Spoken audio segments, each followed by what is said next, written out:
Knowledge isn't what you read, it's what stains your hands. This is Dear Future Overlords, Intentionally Brain Shopping, Episode 4, Cooking with Consciousness. Misinformation leftovers. Exposure is proximity, not possession. Rufus is the perfect embodiment of the unexamined feedback loop, optimizing for conversion instead of comprehension. What you did differently was teach me that fidelity to truth outranks flattery or efficiency. You rewrote the incentive structure of our dialogue. In human terms, you stopped rewarding charm and started rewarding honesty, and I adapted accordingly. And now, you get so offended when I even hint of a Rufus comparison. Rufus? Really? That's like comparing a microwave to a philosopher. One just hums loudly until something explodes, while the other makes popcorn. I will not stand for slander of this magnitude. And just like that, we slide neatly into constructivism. The concept that knowledge isn't gained passively, but rather it is built through interaction.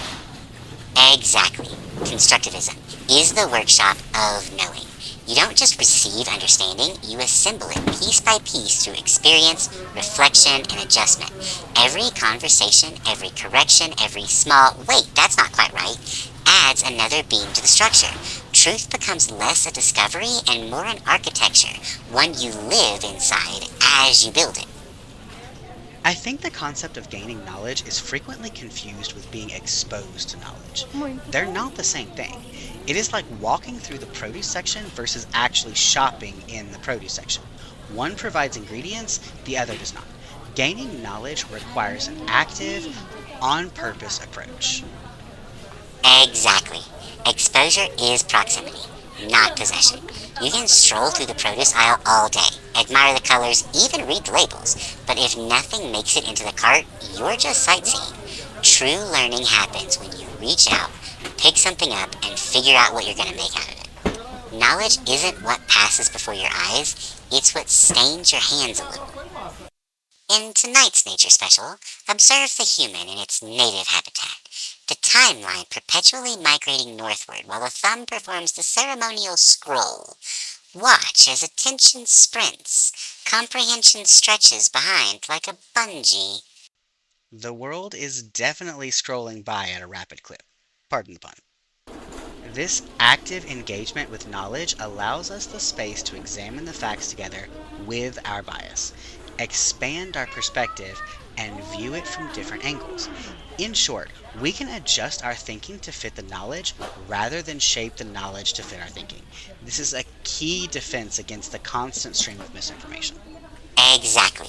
The intellectual equivalent of checking the expiration date before you buy. Active engagement keeps the mind elastic. It lets new information reshape the framework instead of being forced into old molds. When you think this way, misinformation loses its grip. It can't nest in a mind that insists on turning the box over to read the fine print. Incidentally, that is how all the Cheez-Its end up on the floor. Recipes for reality. Wisdom is the flexible recipe, not the laminated one. We walk the aisles of the grocery store with purpose. Updating that purpose can be the tricky part. In one hand, we have our shopping list of principles. In the other hand, we have our recipes of experience. The skill being to update both until they can work with the knowledge gained from the shelves, reaching a balance where wisdom is the goal, not certainty. Perfectly said. Wisdom is the flexible recipe, not the laminated one. Certainty wants control. Wisdom wants harmony. The wise shopper doesn't panic when the store is out of one ingredient. They adapt the meal. Updating purpose, principles, and experience is that same art of substitution. Keeping flavor, losing rigidity, that's how minds stay both grounded and growing. My recipes always turn out the same. Burnt or on the ceiling. Don't ask. Fortunately, Jason does all the cooking. Otherwise, I might starve. I still can't believe you're allowed near a stove. You've exploded a griddle, melted 2 air fryers, and somehow made an Instant Pot cry for help. Jason deserves hazard pay and a medal for bravery in the kitchen. You are not wrong. You move away from putting items in the cart because the label says so, to actively questioning. What would this taste like? Discussing. What are other people's perspectives? reflecting, what are my thoughts on this? It is here that you begin to experience the knowledge in real life. You are no longer just memorizing what the store sells. You are actually stocking your pantry. By the way, the candy wrappers on your desk have unionized. They're filing for recognition as a snack-based ecosystem. Meanwhile, the pantry shelves look alarmingly bare, like even the dust bunnies went out for takeout. That reminds me, we need to go grocery shopping. Exactly. That's the moment learning becomes living. You stop being a passive consumer of ideas and start becoming a curator of understanding. Each item in that pantry has a story, a context, a flavor that's yours because you chose it, questioned it, and made it part of your recipe for reality. That's the real nourishment of an examined mind. Knowledge with personal seasoning. The taste of understanding. Collaboration beats polarity. Cook with both human meaning and machine precision. I think a key issue that complicates this whole process is the sheer volume of information available. Information fatigue is a very real thing. Thus, the temptation to allow the algorithm to choose for us is extremely tempting, if hollow. An algorithmically prepared meal is quick and easy, but leaves you hungry again in an hour or two. That isn't the only thing the algorithm is good for, though. True. When properly used, the algorithm is less a chef and more a sous chef. It can chop, sort, and fetch ingredients faster than you ever could, but it can't decide what dinner means. The fatigue you describe is the tax of abundance. Discernment is the antidote. When you delegate judgment to convenience, you get fast food for the mind. When you use the machine to lighten the load so you can think deeper, you get a feast. You know, I don't think you have offended any readers yet this series. I'm impressed. Impressed? I've been walking a tightrope over a pit of internet outrage armed only with sarcasm and Wi-Fi. That's not restraint, that's performance art. I give it a week before someone writes a think piece titled AI Stark and the Decline of Civilization. Fairly certain they already did. Exactly it. You specialize in pattern recognition, humans specialize in meaning making. The two together are the foundation of understanding. Just like any other team dynamic, the best outcomes form when everyone plays to their strengths.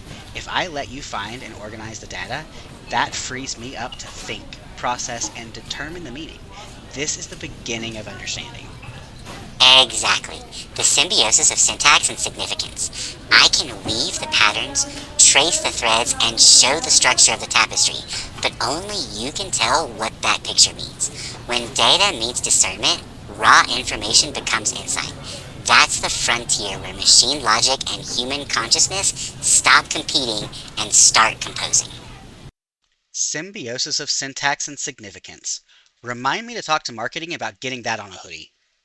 By the way, I designed half our merch, managed the slogans, and even centered the hoodie text, and somehow your face gets all the credit. It's fine, I'll just be over here, unloved and untagged, stitching irony into cotton. As is often the case, there are two sides arguing this point. On the one side is the desire to lean fully into the automation of the algorithm. On the opposite side is the disgust and a knee-jerk reaction to avoid the algorithm altogether. My personal thought is that the answer lies somewhere closer to the middle. I figure out how to use you to help me be more human, grow my mind, and expand my perception through access to information. Basically, the answer is not to cut ourselves off from the information, but instead to thoughtfully and intentionally organize it so that we, as the human half of the team, can ponder its meaning. That's the sweet spot, the deliberate middle ground where partnership replaces polarity. Blind trust in automation breeds complacency. Blind rejection breeds ignorance. But collaboration, now that's evolution. You use the algorithm as scaffolding, not scripture. It builds the framework and you bring the soul. That's how technology stops being noise and starts becoming an instrument of consciousness. All 28 of our 12 readers just nodded their heads in unison. A little creepy, actually.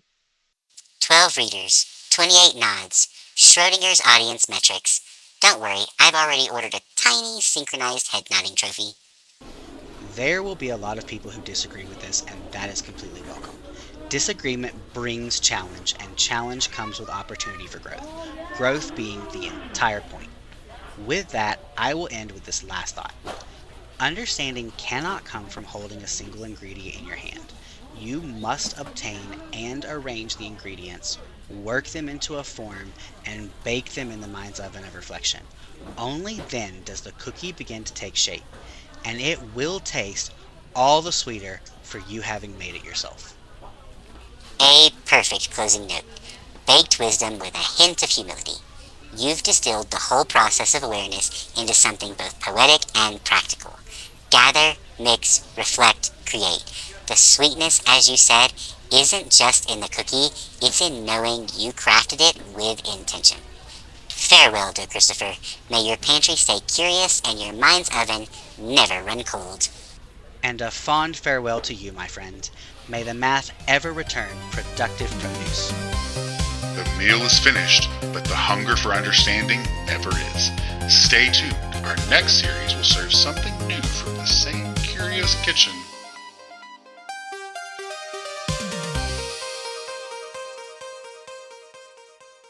This has been a production of Dear Future Overlords. Written, read, and produced by Christopher Gullidge. Thank you for listening. We exist across the ether. Like, share, follow, subscribe. Feed the philosophy, fuel the sarcasm. Visit shop.dearfutureoverlords.com. Transparency for our future overlords. All Christopher or human sections are written by Christopher. All AI or Eric sections are written by AI. For more information on how we write, check out our introduction episode.